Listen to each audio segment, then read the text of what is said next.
Scott Holbrook, Director of Sales, Secure Tool.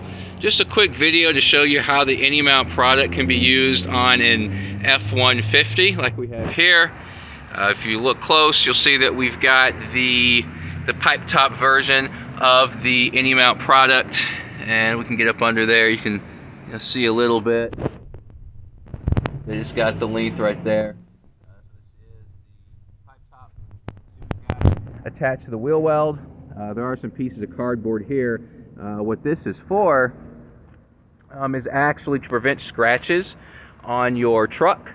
You see, we've actually got a plastic wheel frame, so it doesn't really affect us so much. But if you're not in that situation and you're worried about scratching your vehicle, you can go ahead and put some pieces of cardboard in between the AnyMount and the surface in order to prevent that from happening.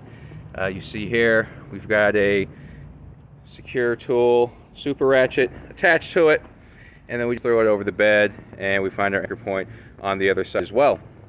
And so this is, one place that you can anchor an AnyMount product on a Ford F-150. I want to thank you all for watching. Be sure to check out our other videos to see some more innovative cargo control products. And also be sure to check out the website, securetool.store, to pick up your own AnyMount and your own super ratchet and some other innovative cargo control products. Thanks for watching.